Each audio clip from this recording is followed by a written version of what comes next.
Okay, we started this final section of John's Gospel last week after we'd had the long discourses of Jesus through chapters 14, 15, 16, and then his prayer in chapter 17. And chapter 18 began again with the events that will lead up to his crucifixion and then his resurrection. So we began last week in chapter 18 with the account of Jesus' arrest in the garden. And then from there, Jesus was taken to the high priest, to Annas. And in between there, John was told us the first occasion when Peter denied Jesus, denied knowing Jesus. So this evening, we're going to pick up at John chapter 18, verse 19, and continue to look at Jesus' appearance before the Jewish authorities and Peter's second and third denials. And then we'll look at the start of Jesus' appearance before Pontius Pilate in verses 28 to 32 of chapter 18. So we won't finish all of that this evening, but we'll begin on that part of his appearance before Pilate, and then from there events move on into chapter 19. Further on in chapter 19, with the crucifixion, the death, and the burial of Jesus. And then in chapter 20, we'll come to the resurrection and his resurrection appearances. So these are the events that are leading up to the conclusion of John's Gospel here for us. So we're going to begin here in chapter 18, and we'll read verses 19 to 24. John records this. The high priest then questioned Jesus about his disciples and his teaching. Jesus answered him, I have spoken openly to the world. I have always taught in synagogues and in the temple, where all Jews come together. I have said nothing secretly. Why do you ask me? Ask those who have heard me what I said to them. They know what I said. When he had said this, one of the officers standing by struck Jesus with his hand, saying, Is that how you answer the high priest? Jesus answered him, If I have spoken wrongly, bear witness to the wrong. But if I have spoken rightly, why do you strike me? Annas then sent him bound to Caiaphas, the high priest. So John now resumes the account of Jesus' appearance before Annas, which he left off at verse 13. After Jesus had been arrested in the garden, he was first taken to Annas, who's identified in verse 13 as the father-in-law of Caiaphas, who was the high priest during that year. Some, however, see this as an appearance before Caiaphas rather than Annas, because John says here in verse 19 that it was the high priest who questioned Jesus. And in verse 13, he's already told us that Caiaphas was the high priest during that particular year. If the high priest questioning Jesus in verses 19 to 23 is Caiaphas, then verse 24 would be really out of place, as verse 24 says, Annas then sent him bound to Caiaphas, the high priest. Unless in verse 24, John is really referring back to what happened earlier, and perhaps verse 24 really belongs after verses 13 or 14. We could read it in there that Annas, after Jesus had appeared, had been led to Annas. Annas then sent him bound to Caiaphas, the high priest. So there's a little bit of confusion here over which high priest is questioning Jesus at this moment. So although Annas was no longer the high priest, he had been high priest from the year 6 to 15 AD. He as a former high priest, he could still retain the title high priest, much in the same way as former presidents of the United States continue to be referred to as the president, even though they're no longer in office, and that may be the case here. In Luke chapter 3 and verse 2, Annas and Caiaphas are mentioned together when Luke is dating the beginning of John the Baptist's ministry, the start of John the Baptist's ministry, he said it was in the high priesthood of Annas and Caiaphas, as if they were joint high priests during that time. Then also in Acts chapter 4 and verse 6 as well, mentions both of them again here, and the rest of the family as well. Speaks of the Peter and John being brought before them, the Sanhedrin, with Annas the high priest, and Caiaphas, and John and Alexander, and all who were of the high priestly family. So the high priesthood was sort of under the control of this family, Annas and Caiaphas and Annas's other sons as well. So it's not clear from John's account here who the high priest is, whether it is Annas or Caiaphas. I tend to think that it was probably Annas, as verse 24 makes more sense if it is Annas. So Jesus is brought in for questioning here by Annas. We'll say it's Annas, and he was questioned about his disciples and his teaching.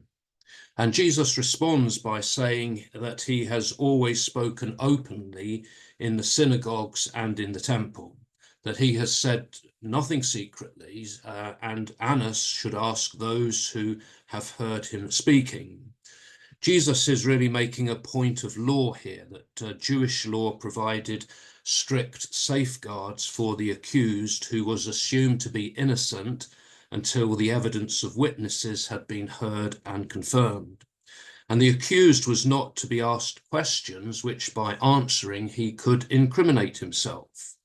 It was up to the accusers to prove their case against Jesus. It was not up to him to prove his innocence, much in the same way as our legal system is supposed to work today, that people are assumed to be innocent until they are proven to be guilty. Therefore, those who have heard Jesus' teaching, they should be the ones to come forward and to testify about his teaching if there's any case to be made against Jesus.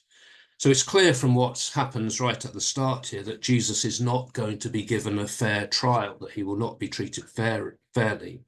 And that's really because the decision has already been made that he should die. Now that they've arrested Jesus, the Jewish leaders are not going to concern themselves with following correct legal procedures. All this really is a plot to murder Jesus, which is motivated by their hatred and their envy towards him. Well, Jesus' answer was met here by one of the officers striking Jesus with his hand and asking scornfully, "Is that how you answer the high priest?" The officer's action here was unjustified, and it shows the contempt that was felt towards Jesus by those who were present.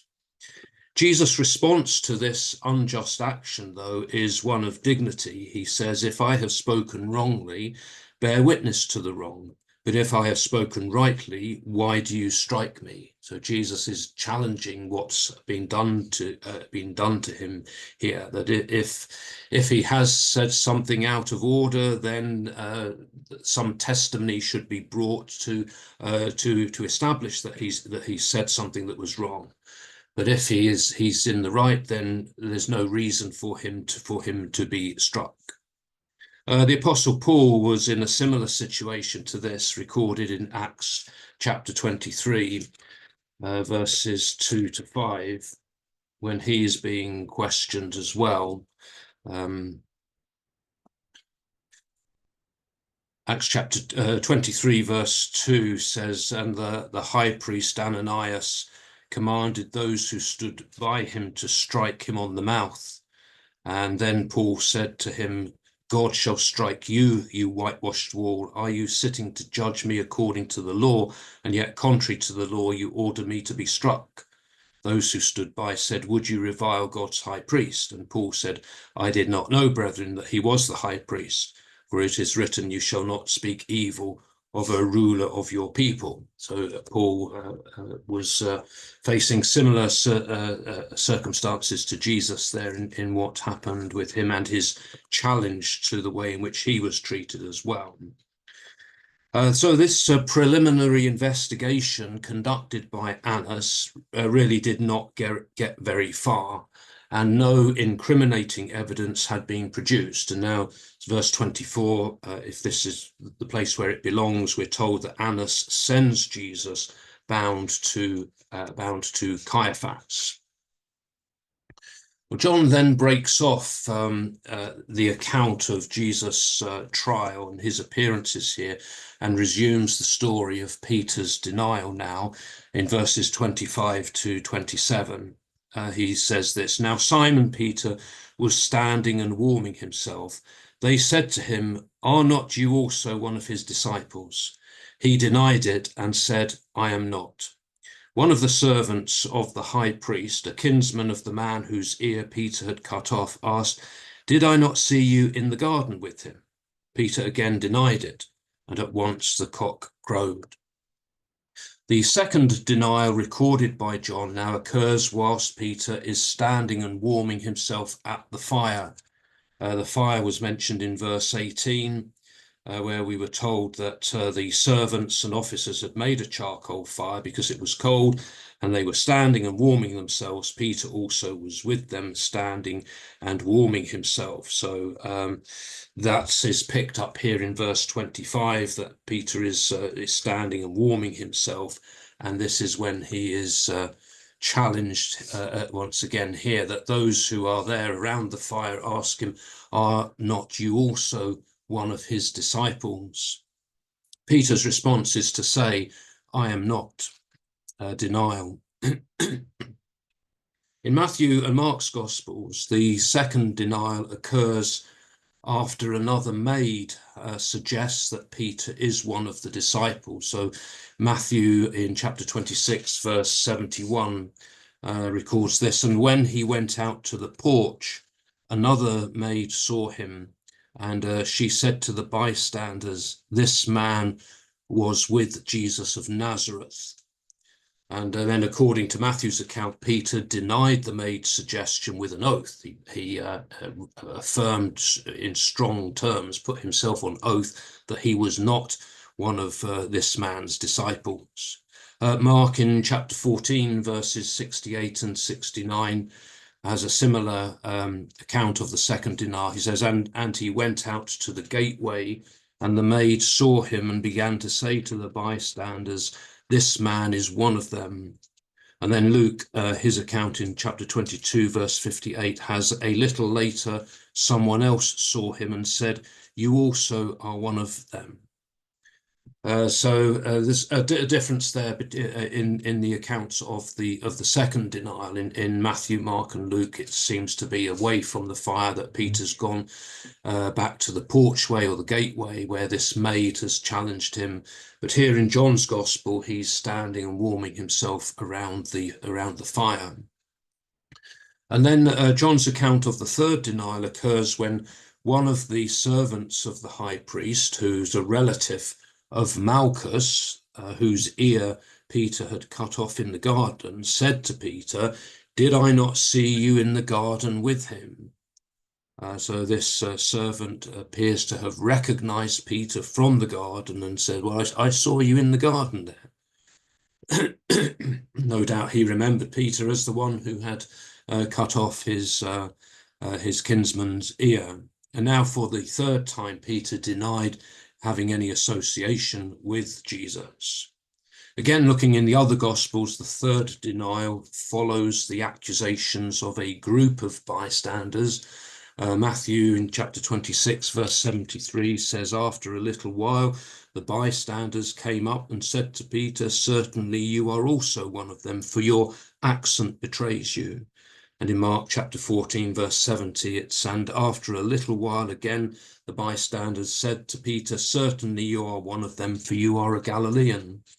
And Luke in chapter 22, verse 59 has, "And after an interval of about an hour, still another insisted, saying, 'Certainly this man also was with him, for he is a Galilean.'" So from those three Gospels, the point is made that Peter is recognized by his accent as someone who has come from Galilee and therefore perhaps associated with Jesus. The differences between the accounts, the three, Matthew, Mark, and Luke, and then John's account, the differences in the accounts of the denials here, may perhaps be explained in that several people would take up the question of Peter's identity and his association with Jesus. So there may have been any number of people who are saying things to Peter. Not just three people, all saying these things roughly at the same time, and the gospel writers are picking up on perhaps what one or two of those people were saying. But all three of the gospels identify three clear occasions when Peter denied knowing Jesus. And John then records that after Peter had made his third denial, at once the cock crowed. And this was in fulfillment of what Jesus had said to Peter back in John chapter 13 and verse 38, where Peter had said, "Lord, where are you going?" And Jesus had said, "Where I'm going, you cannot follow me now, but you shall follow afterward." Peter said to him, "Lord, why cannot I follow you now? I will lay down my life for you." Jesus answered, "Will you lay down your life for me? Truly, truly, I say to you, the cock will not crow till you have denied me 3 times. So those words of Jesus now find their fulfillment in these events. John makes no mention here of Peter's reaction at that moment when the cock was heard crowing. Matthew, Mark, and Luke all tell us that the sound of the cock crowing prompted Peter's memory. And it was then that he recalled that Jesus had said that before the cock crows, you will deny me 3 times. And it's Luke, the only one who tells us that at that moment, Jesus had turned and looked at Peter. So somewhere in the situation there, Jesus was able to see Peter, and their eyes were able to meet across the courtyard. Matthew, Mark, and Luke all tell us that Peter then went out and wept bitterly, but John doesn't record that detail either. We often emphasize or think about Peter's failure in his denial of Jesus, that he denied Jesus in this way, but there are perhaps some positive lessons to be drawn from this sad incident as well. First of all, we see Peter's courage here in following Jesus, that he and another unnamed disciple, perhaps John, were the only ones not to run away when Jesus was arrested, and they had followed on to see where Jesus was being taken. So Peter failed in a situation in which none of the other disciples dared face. So we have to admire him for his courage in following Jesus up to that point. It also demonstrates for us Peter's love, his affection for Jesus, that he did not abandon Jesus. He wanted to be close to Jesus and to see what was going to happen to Jesus. So there's that love and affection that he felt for Jesus as well, even though he was to fail him at that moment. And then ultimately there's Peter's ability to overcome his failure. The incident itself did not destroy Peter, but it perhaps made him a better person, as we see that how the story of Peter develops at the end of the gospel and then into the book of Acts as well. Well, reading on here now into chapter 18 from verse 28, John now goes on to record Jesus' appearance before Pilate. Of the 4 gospel accounts of the trial, it's John who supplies the most information, the most detail about Jesus' appearance before Pontius Pilate. And in contrast to the amount of information John gives us about the Roman trial, he says very little about the Jewish trial. As we've seen, he briefly records the appearance before Annas, speaks of Jesus being questioned about his teaching and his disciples, and then he notes that he was sent from Annas to Caiaphas, and then John says nothing at all about that appearance. From the other three gospel writers, we know that the appearance before Caiaphas and the Sanhedrin, the Jewish council, led to Jesus' condemnation to death, and as he was accused of blasphemy. So there are longer accounts of that in Matthew, in Mark, and in Luke as well, but John passes over that and focuses more upon the Roman side of Jesus' trial. So Jesus is now taken to Pilate, and we'll read here verses 28 to 32. Then they led Jesus from the house of Caiaphas to the praetorium. It was early. They themselves did not enter the praetorium so that they might not be defiled, but might eat the Passover.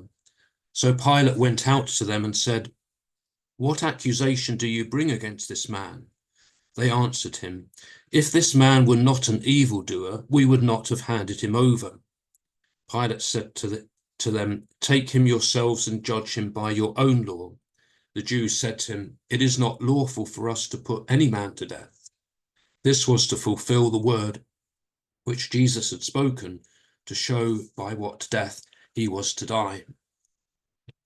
So John picks up the account of the trial of Jesus then, with Jesus now being led from the house of Caiaphas to the praetorium. And the praetorium was the official residence of the Roman governor when he was in Jerusalem. His permanent place of residence was in Caesarea, which was located on the Mediterranean coast. But at times of the Jewish festivals, at other important times as well, he would come into Jerusalem, and he had a residence there. John notes here that it was early. And from the other Gospels, we notice that the Sanhedrin had met early that morning in order to deliver their verdict on Jesus. Matthew's account here in Matthew chapter 27, verses 1 and 2 says, "When morning came, all the chief priests and the elders of the people took counsel against Jesus to put him to death. And they bound him and led him away and delivered him to Pilate the governor." And Mark also, in Mark chapter 15, verse 1, notes that this meeting took place early in the morning. Mark says, "And as soon as it was morning." And that was really the third stage of the Jewish trial. There was, as we've seen from John's account, first of all, that brief appearance before Annas, and then Jesus being taken from there to Caiaphas and the Sanhedrin, which really formed the main part of his Jewish trial. And then there was that early morning meeting of the Sanhedrin when they made their charges and then sent him to Pilate. So it's early in the morning then when Jesus is taken from Caiaphas to the praetorium. John informs us here that the Jews would not enter the praetorium. He says they themselves did not enter the praetorium so that they might not be defiled, but might eat the Passover. If a Jew entered the home of a Gentile, then they would become ceremonially unclean for a period of 7 days, and they would not be able to take part in any religious activity, such as the Passover. We see Peter makes mention of this in Acts chapter 10 and verse 28, when he goes to the home of Cornelius, the Roman centurion, who is, of course, a Gentile, but Peter goes into his home, and Peter says this to those who are gathered there: "You yourselves know how unlawful it is for a Jew to associate with or to visit anyone of another nation. But God has shown me that I should not call any man common or unclean." So this was the normal sort of practice, that a Jew would not go into the home of a Gentile. And this is why the Jews who have brought Jesus to Pilate stay outside. They don't go inside because they don't want to become ceremonially unclean and therefore unable to partake of the Passover. It is perhaps with a touch of irony that John makes this point about them not wanting to defile themselves. To them, ceremonial defilement was a more serious matter than the moral defilement that they've already contracted by plotting the murder of Jesus. They're more concerned about not being able to eat the Passover than what they're actually doing. The mention here of the Passover and those taking Jesus to Pilate not having yet eaten the Passover presents us with a little bit of a problem. In the other Gospels, the supper, the meal that Jesus ate with his disciples in the upper room, was described as being a Passover meal. So in Matthew chapter 26, verses 17 to 19, says this, "Now on the first day of unleavened bread, the disciples came to Jesus saying, 'Where will you have us prepare for you to eat the Passover?' He said, 'Go into the city to a certain one and say to him, the teacher says, my time is at hand and I will keep the Passover at your house with my disciples.' And the disciples did as Jesus had directed, and they prepared the Passover." Mark also, in Mark chapter 14 and verse 12, Mark 14 verse 12 says, "And on the first day of unleavened bread, when they sacrificed the Passover lamb, his disciples said to him, 'Where will you have us go and prepare for you to eat the Passover?' Down in verse 16, we're told, "And the disciples set out and went to the city and found it as he had told them, and they prepared the Passover." And then Luke as well, in Luke chapter 22, verses 7 and 8, says, "Then came the day of unleavened bread on which the Passover lamb had to be sacrificed. So Jesus sent Peter and John, saying, 'Go and prepare the Passover for us, that we may eat it.'" And then down in verse 13 as well, Luke says, "And they went and found it as he told them, and they prepared the Passover." So Matthew, Mark, and Luke have the disciples preparing the Passover for Jesus to eat. But in John's Gospel, it seems that the Passover has not taken place when Jesus is taken to Pilate. In chapter 13, the meal that is recorded there when Jesus washes the feet of his disciples is not called a Passover meal. And then further on in chapter 19 and verse 14, when Jesus is delivered for crucifixion, John says, "Now it was the day of preparation of the Passover. It was about the sixth hour." It's as if John is trying to tie in the crucifixion of Jesus with the Passover, that he's crucified at the moment when the Passover lambs are being sacrificed. So various explanations have been put forward to try to account for this difference. One suggestion is that Jesus and his disciples did not eat the Passover, but some sort of fellowship meal eaten on the eve of the Passover. But as we've read, Matthew, Mark, and Luke give us a very clear impression that it was the Passover that was eaten and prepared in that upper room. Another suggestion is that Jesus and his disciples celebrated their Passover a day early, since Jesus knew that he was to die on the actual day of the Passover. But again, this doesn't really fit in with what Luke tells us in Luke chapter 22, verse 7, where Luke says that these events took place on the day of unleavened bread, on which the Passover lamb had to be sacrificed. A third suggestion is that there were two different calendars that were being followed, one by the Pharisees and one by the Sadducees. And Jesus and his disciples and the people in general followed the calendar of the Pharisees and celebrated the Passover on the day described by Matthew, Mark, and Luke, But the Sadducees, who were the chief priests and the members of many of the members of the Sanhedrin, followed the alternative calendar and celebrated the Passover the following day, as indicated by John here in chapter 18, verse 28, that they hadn't yet eaten the Passover. And then another suggestion is that the chief priests and the members of the Sanhedrin had been so preoccupied with arranging the arrest and the trial of Jesus that they had not had time to eat their own Passover meal. So everyone else had celebrated the Passover the previous day on the proper day, but these Jewish leaders had not had time to do so, and so they intended to eat it after Jesus had been dealt with. But perhaps the simplest explanation is that the Passover doesn't refer just to one day, but the Passover covers the period of 7 days, the Feast of Unleavened Bread. And that when they didn't go into the Praetorium, because that would still prevent them from participating in the daily meals that would be taken during that period of the Feast of Unleavened Bread. Anyway, that's an interesting side issue there, really. So since the Jews would not go into the Praetorium because of their being afraid of becoming defiled, then Pilate went out to see them.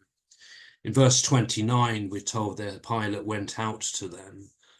This is the first time that Pilate is mentioned in John's Gospel, and John does so without introducing him or giving him his title, but John seems to assume that his readers would be familiar with Pilate. They would know who Pilate was.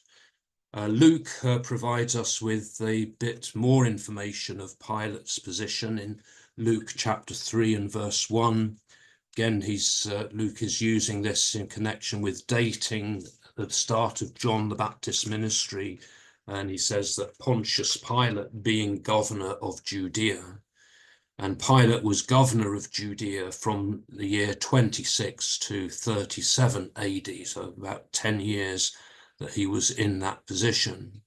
And as governor, Pilate was directly accountable to the Roman emperor. Pilate held civil, criminal, and military authority in Judea. So Pilate's question to the Jews who had brought Jesus to him was this: what accusation do you bring against this man? Pilate is simply following procedure here. He wants to know what charge they are making against Jesus. They've turned up at his residence with this man, Jesus, so what is the charge that they are bringing against him? But the answer to Pilate's question shows the contempt that the Jews felt towards their Roman rulers. They say, if this man were not an evildoer, we would not have handed him over.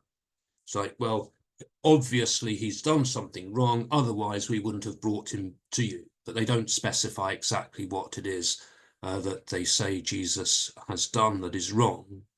And they imply that they've already made a decision about Jesus, and all they want Pilate to do is to rubber stamp their decision.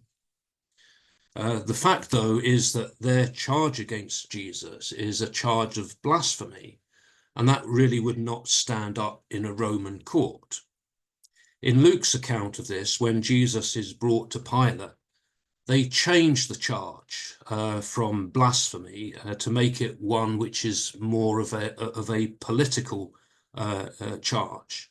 In Luke chapter 23, verse 2, they say to Pilate, "We found this man perverting our nation and forbidding us to give tribute to Caesar, and saying that he himself is Christ, a king." This is more of a political charge here. This man is stirring up trouble. This man is trying to prevent us from paying our taxes to Rome. This man is claiming to be king himself.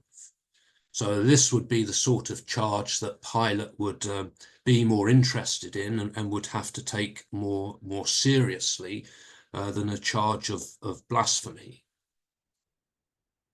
Pilate's response to their unwillingness here to be more specific, when they say, well, if this man were not an evildoer, we would not have handed him over.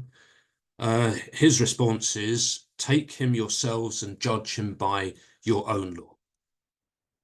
The Jews have their own procedures for dealing with cases like this, and Pilate doesn't want to get involved, so he wants the Jews to deal with it themselves. So he's trying to pass Jesus back to them. But the Jews are not having any of this. They won't accept Pilate's attempt to put the case back into their hands. So they say quite clearly here, it is not lawful for us to put any man to death. The Jews then have come to Pilate because they want the death sentence for Jesus, and they are looking to Pilate to accomplish that. Whilst the Jews had the right to pass the death sentence, they passed the death sentence upon Jesus. It would seem that they did not have the right to carry that out, to put anyone to death, and that had to be done by the Romans. That's why they've brought Jesus to Pilate. Stephen's death, as you may recall in Acts chapter 7 and verse 58, was death by stoning. That would seem to be more of a case of Jews taking matters into their own hands on that occasion, rather than going through the correct channels of the Romans, that they cast Stephen out of the city and stoned him to death. But normally, under normal circumstances, they had to go through the Romans if they wanted the death penalty, and that's why they take Jesus to Pilate here. But John sees something significant in this. He sees the Jews' request here as a fulfillment of Jesus' words concerning the manner of his death. In verse 32, John says, this was to fulfill the word which Jesus had spoken, to show by what death he was to die. Jesus had spoken of himself being lifted up in a sort of hint or a reference to his death by crucifixion. And he'd mentioned that a few times, in which John records in chapter 3 and verse 14. In his conversation with Nicodemus, he says, and as Moses lifted up the serpent in the wilderness, so must the Son of Man be lifted up, that whoever believes in him may have eternal life. So he speaks there of the Son of Man being lifted up. And then also in John chapter 8 and verse 28, Jesus says here, to the Jews, when you have lifted up the Son of Man, then you will know that I am he, and that I do nothing on my own authority, but speak thus as the Father taught me. And then in John chapter 12, verses 32 and 33, he says here, now is the judgment of this world, now shall the ruler of this world be cast out, and I, when I am lifted up from the earth, will draw all men to myself. And then John adds the explanation there. He said this to show by what death he was to die. That Jesus spoke of himself being lifted up, and that would only occur through crucifixion, that his body would be lifted up from the earth physically upon the cross. The usual Jewish method of execution was death by stoning, but that would not fulfill those words of Jesus of him being lifted up. Only death on a cross would do that. So we see how things are beginning to work out here, what this is leading towards, that this will eventually lead to Jesus being lifted up there upon the cross, something that would have to be done by the Romans. Okay, we will stop the story here and pick it up at verse 33 at next occasion. But a couple of things to think about here from what we've looked at this evening. Have there been times when we have denied Jesus? There have been occasions perhaps when we've been like Peter, when we've been put on the spot and we've gone away thinking, well, I didn't say the right thing there, or I ended up not really owning Jesus when perhaps I could have. And then how do we deal with those sorts of failures? We see Peter eventually being restored and coming through that failure. How do we do that as well? And then what does the Jewish leaders' refusal to enter the Roman governor's residence reveal about their true attitude of heart? What does that show us? A few things to think about there.